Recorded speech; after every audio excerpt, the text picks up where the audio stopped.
کیا اسلاف کا ایمان کمزور تھا؟ جو لوگ وسطی اور جنوبی ایشیا کی نفسیات جاننے والے عصر حاضر کے مغربی لکھاریوں سے واقف ہیں، وہ برطانوی مورخ ولیم ڈالرمپل سے بھی واقف ہوں گے۔ گزشتہ ہفتے سیون میں کلندر کے مزار پر خودکش حملے کے بعد اخبار گارڈین میں ان کا ایک مضمون چھپا۔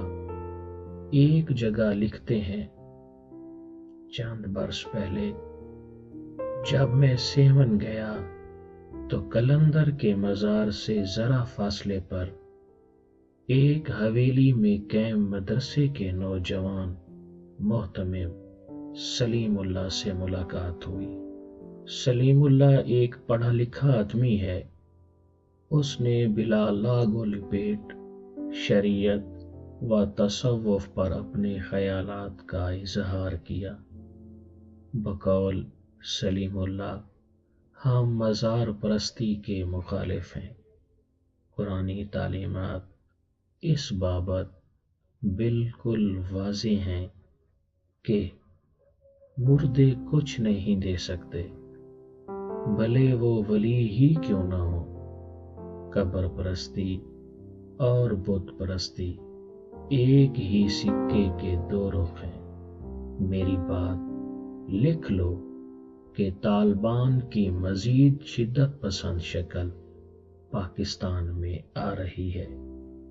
خلافت قائم ہونے کے بعد یہ ہمارا فرض بن جائے گا کہ تمام درگاہیں اور مزارات ڈھا دیں، اور اس کا آغاز یہاں سیون سے ہی ہوگا۔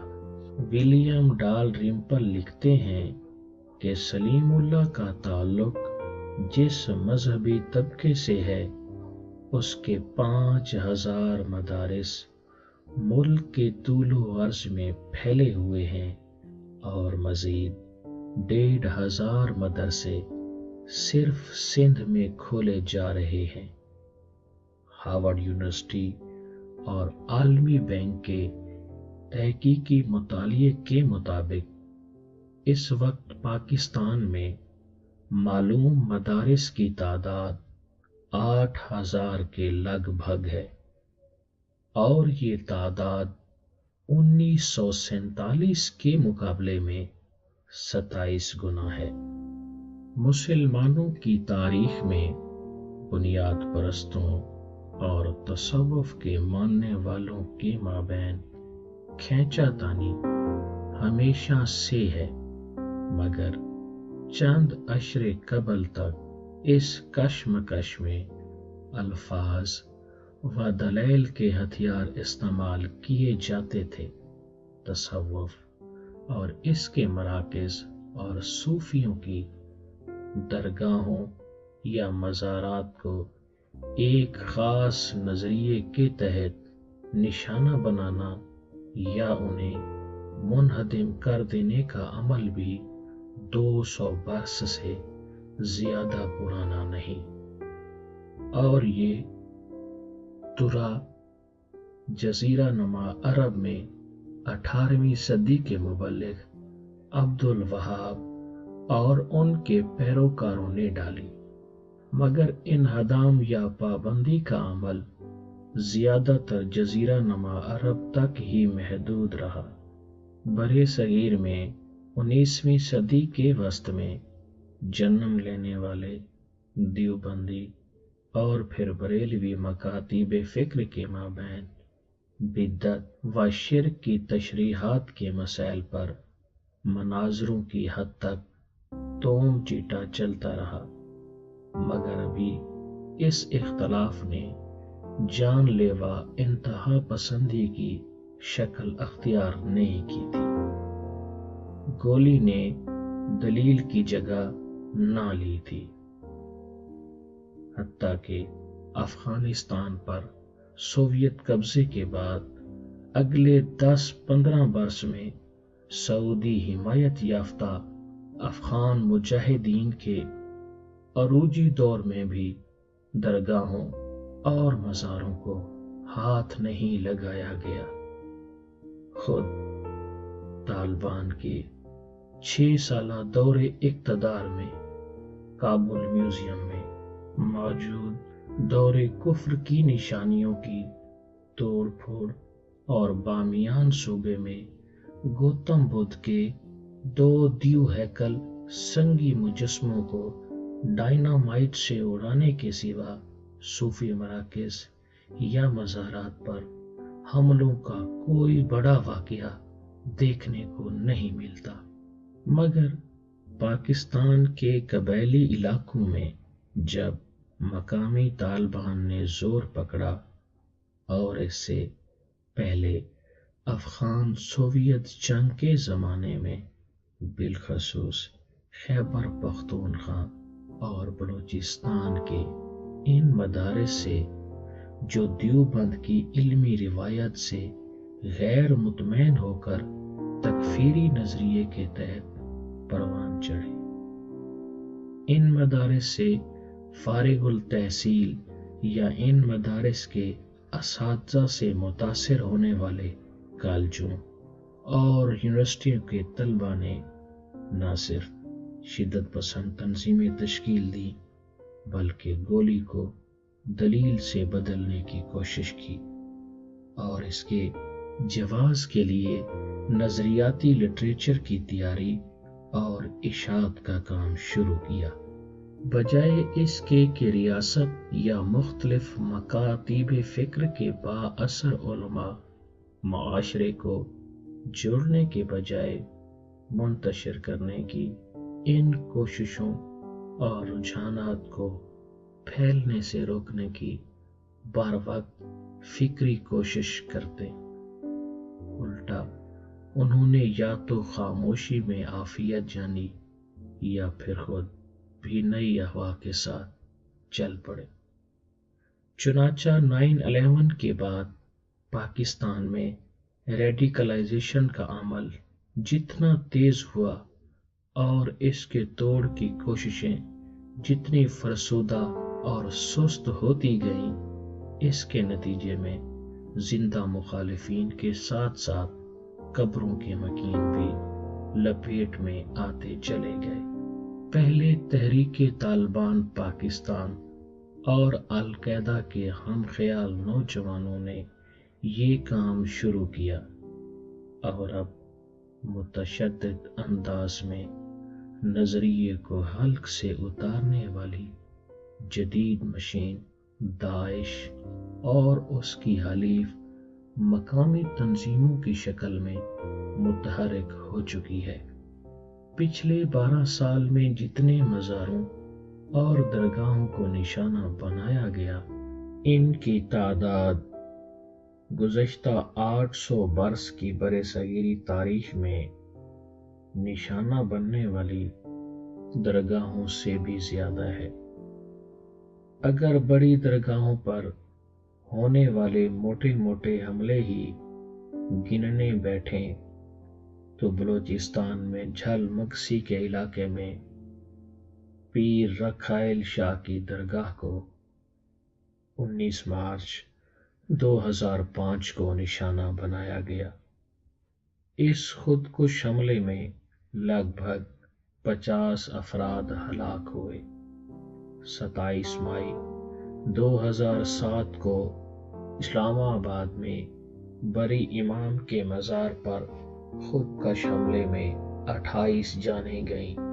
11 اپریل 2006 کو نشتر پارک میں عید میلاد النبی صلی اللہ علیہ وآلہ وسلم کے اجتماع پر حملے میں سنی تحریک اور جماعت اہل سنت کی تنظیمی قیادت صاف ہو گئی۔ لگ بھگ 63 ہلاکتیں ہوئیں۔ یہاں پہ ایک بات واضح ہو جائے کہ اس وقت تک لال مسجد اسلام آباد آپریشن نہیں ہوا تھا، جسے شدت پسندی میں پھیلاؤ کا کلیدی محرک بتایا جاتا ہے۔ 28 دسمبر 2007 کو پشاور کے مضافات میں عبدالشکور ملنگ بابا کا مزار اڑا دیا گیا۔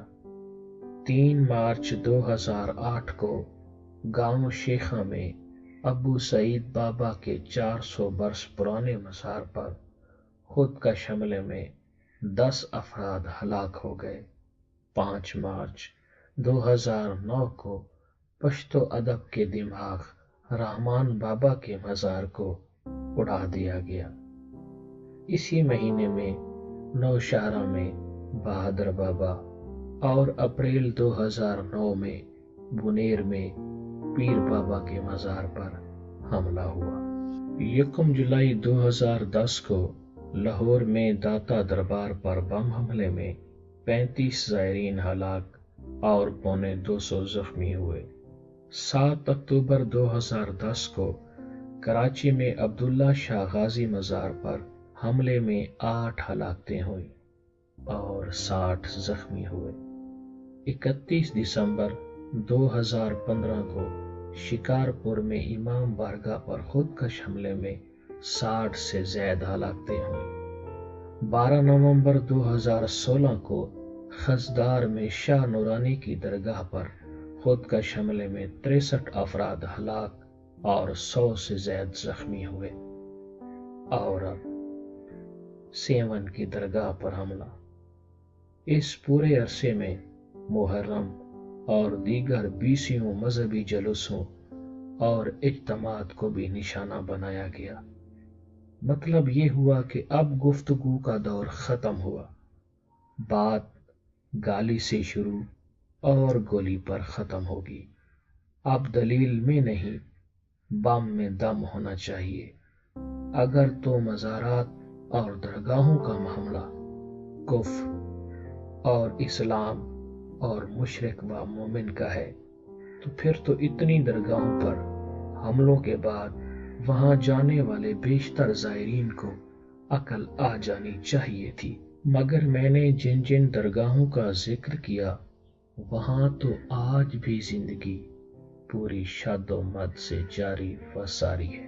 ان درگاہوں اور مزاروں میں مدفون ہستیوں کے عمل میں کوئی تو ایسی بات ہوگی کہ لوگ اب بھی کھینچے چلے جا رہے ہیں، نعرے لگا رہے ہیں، رقص کر رہے ہیں، لنگر بانٹ رہے ہیں، کھا رہے ہیں، نقد نذرانے دے رہے ہیں، قوالی پر حال کھیل رہے ہیں، وغیرہ وغیرہ۔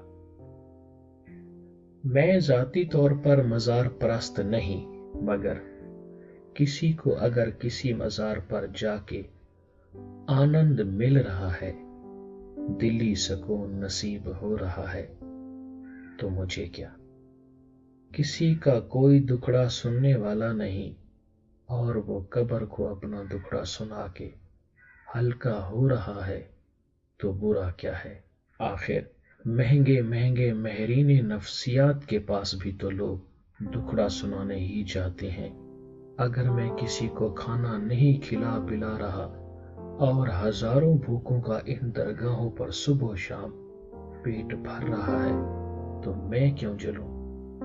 اگر کوئی دھمال ڈال کر چند لمحے کے لیے اس دنیا سے کسی اور دنیا میں جانا چاہتا ہے تو میں کون ہوں اس کے قدم روکنے والا؟ جس کے صحن میں دیوانہ ناچ رہا ہے اسی کو برا نہیں لگ رہا تو میں اتنا برا کیوں مانوں؟ گویا میرے صحن میں ناچ رہا ہو۔ یہ ہستیاں جنہیں اس دنیا سے رخصت ہوئے سینکڑوں برس ہو گئے، اگر آج بھی دکھ کی ماری خلقت کسی زندہ پرہیزگار عالم دین سے زیادہ ان قبر میں لیٹے ہوں کو اپنے دکھ کا مداوا سمجھ رہی ہے تو ذرا سوچئے کہ اس خلقت کا دکھ کتنا بڑا ہے۔ یہ ہستیاں اپنے لاکھوں کروڑوں چاہنے والوں کے لیے شاید اس لیے آج زندہ ہے کہ انہوں نے اپنی زندگی میں کسی عقیدے سے نفرت نہیں کی، کسی کے فنڈز سے کلاشن کوف خرید کر کسی کے سر پہ رکھ کے اسے مسلمان نہیں کیا۔ ان کے دسترخوان پر جو بھی آ جائے آ جائے۔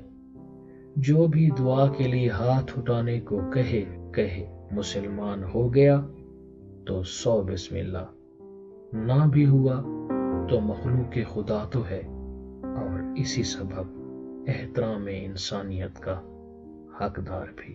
تعجب ہے جب لشکر اسلام حجاز سے نکلا اور اسپین تا ہندوستان و وسط ایشیا تک پھیل گیا، تو کسی فاتح صحابی یا سپہ سالار کا خیال اس جانب کیوں نہ گیا کہ راہ میں آنے والی کسی غیر اسلام عبادت گاہ، مجسمے یا مزار کو نہیں بچنا چاہیے۔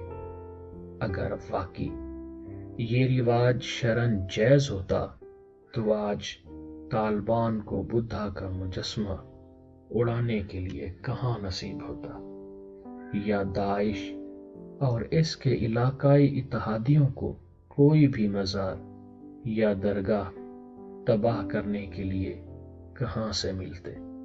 تو کیا اسلاف کا ایمان آج کے مسلمانوں کے ایمان سے کم تھا؟ ذرا سوچئے تو صحیح۔